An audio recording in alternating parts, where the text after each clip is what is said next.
Kaj pa je najslajše maščevanje v videoigrah? Ko te nekdo parkrat ubije, pa je vsakič blizu, potem pa ga končno enkrat ti pač nadigraš, si yes!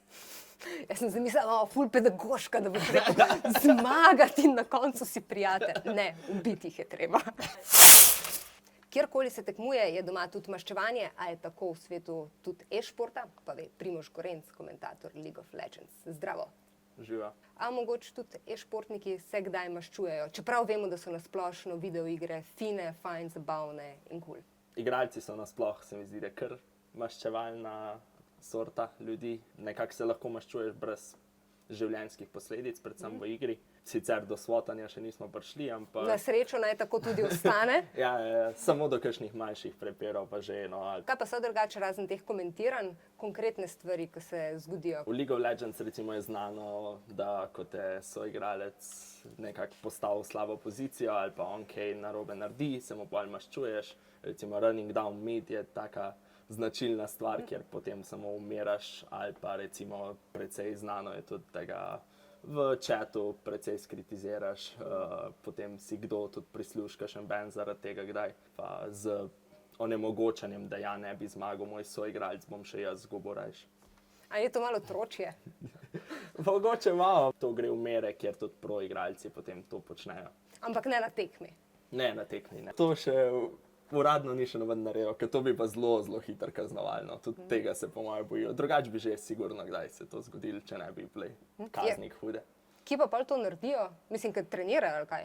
Ja, ponovadi igralci vsi igrajo v prostem času, kakšne recimo v League of Legends solo queue ali pa preprosto igraš z ostalimi random ljudmi in potem, če te razjezijo v igri, imaš dosti časa, da jih nazaj razjeziš. No. Boste že vi videli, ko bom jaz sam sebe zafrknil in vas zraven, kaj? Ja, vsi bomo zgubili zaradi tega, ker si ti slab. Ene videoigre že same zgodbe temeljijo na maščevanju, ne? Zdaj to poznamo tudi v popkulturi, te zgodbe, a so kakšne zelo priljubljene? Večina najbolj znanih celo single player iger je zgodba narejena na maščevanju. Recimo GTA 4, Red Dead Redemption, nekaj delov Call of Duty franšize, nekaj delov Assassin's Creed franšize. Tako da večino teh nekako streljačin, tudi kakšne pretepačine, je celotna zgodba nekako narejena na temo maščevanja, kjer se potem pač glavni junak poskuša maščevati tistim, ki so ga prizadeli. Pretepačine? Fighting games. Ko komentiraš in grejo stvari v živo, se lahko hitro kaj zmotiš, ne? Tudi športni komentatorji na televiziji se kdaj kaj zmotijo in takrat je ponavadi ena poplava nekih komentarjev, ne preveč lepih. Te znajo napadeti, sploh če kaj narobe poveš. Twitch chat ponavadi ponori v takih primerih in ti pove, da si nekaj narobe povedal. No. Na vse načine, tako bom rekel. No. Treba je to nekako odmisliti, treba je pojesti kritiko, nekako mogoče vzeti to kot neko konstruktivno kritiko. Vrš jih ignorirati, ker če se hočeš maščevati vsem, te bo še bolj razjezil. Se mi zdi, še bolj potem osebno to jemlješ. Če jih pa pač odmisliš, poskušati se kaj konstruktivnega odnesti, pa zelo hitro lahko pozabiš te komentarje. No. Menda se tudi igralci radi maščujejo ali pa na nek način trešajo na družbenih omrežjih razvijalce iger, če jim ni všeč, kaj se dogaja z neko igro, na kakšen način se razvija. Ja, ogromno je na Twitterju znano, da pač skritizirajo kakšne razvijalce nekako konstantno, sploh ko pridejo kakšne večje posodobitve. Ko pride nova igra, nov Call of Duty, vem, da je bil Infinity Wars, kjer so šli v vesolje. Preprosto takrat so jih povsem skritizirali, najbolj dislikan, mislim, da video na YouTubeu, ogromno grdih komentarjev. Če razvijalec naredi igro, ki ni po željah igralne baze, se pač igralna baza maščuje. No. Ampak verjetno na nek način pa je treba sporočiti, če ti nekaj ni všeč, ne? Moraš dati nek odziv razvijalcem in doskrat so se potem začeli, pač, da so se potrudili, da so poslušali svoje igralce in pač naredili naslednjo igro boljšo, bolj po željah igralcev. V določenih igrah se ti izpiše avenge, ko te pobijajo in ti pobiješ nazaj. Zakaj? Ponovadi, da te motivira, ne vem, recimo pogosto je revenge v Call of Duty, kjer recimo igralec te 3-krat ubije in potem dobiš tisto zadostitev, ker si ga ti končno enkrat ubil. Ali pa če ubijajo tvojega soigralca, da ti maščuješ, v tem primeru avenge, potem svojega soigralca. Po moje je taka mini zadostitev, ki, ne vem, vsaj mene je vedno razveselil, ko dobiš, končno sem obol nekoga, ki me res zdaj uničeval stalno zaporiti in je tak dober feeling, no.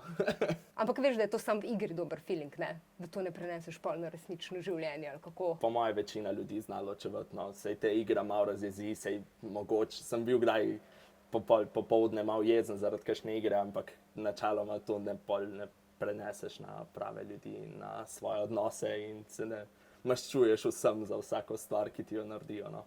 Vsaj treba je ločevati ta dva sveta.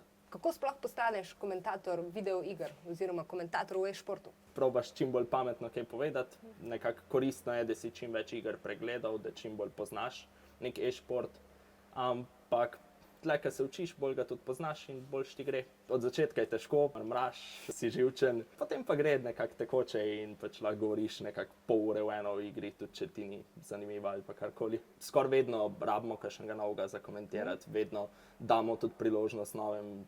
Takoj se da uvedeti, mislim, se je vse na prostovoljni ravni. Ne dobiš plačan? Enkrat, ko si bolj v tem mogoče že, pač nekako gre tako, da si prislužiš, ne, na začetku pač. Je pa lažje vstopiti kot mogoče v kakšen drug šport, kjer pač so neke omejitve in pač sicer direkt dobiš plačan, ampak je pa zelo težko prijeti zraven, tukaj pa pač se da od začetka in potem s trudom pač tudi dobiš plačan. Si že tam? Ja, mislim, občasno dobimo plačan, sploh kakšne večje dogodke, sej kakšne narediš tako bolj z veseljem, mislim, moraš tudi uživati v tem, drugače te bo minilno, ne moraš sem za denar ciljati. 26. in 27. si v Celju? Ja. Komentiraš? Komentiram. Kako bo? Izvrstno, na zadnje ta Celje je zelo dobro uspel, tako da je mogel biti tudi letos biti zelo dober dogodek, no. In Celje je cool mesto. Pejte pol še nagrad. Če hočeš biti komentator v e-športu, a moraš tudi ful dobro igrati videoigre, ali v resnici si lahko povprečen igralec, pa ti mora jezik teči? Po moje je bolj ključno, da si res nekje vsaj povprečen, da pač poznaš igro, pol ti mora pa jezik teči nekako. Glavna je samozavest, tudi če ne veš veliko o igri, ljudje ti nekako verjamejo, če ti predstaviš to, kot da veš. Če se večkrat osmešeš, ti pač potem tudi ne verjamejo več, tudi če še tako verjameš v to, da imaš prav. Kaj, pa si ti povprečen igralec League of Legends ali nadpovprečen? Ja, tukaj nekje v povprečju, no, se gibam. Gledam veliko League of Legends, veliko profesionalnih tekem. Poskušam na ta način mogoče se bolj izboljšati, ker preprosto nekako mehanike imam bolj, ne vem, človeka, ki ni narejen za računalnik, očitno. Zdaj te bom prosila za en komentar edinega dogodka, ko sem jaz igrala League of Legends z dstvor. Ja, trenutno se recalaš.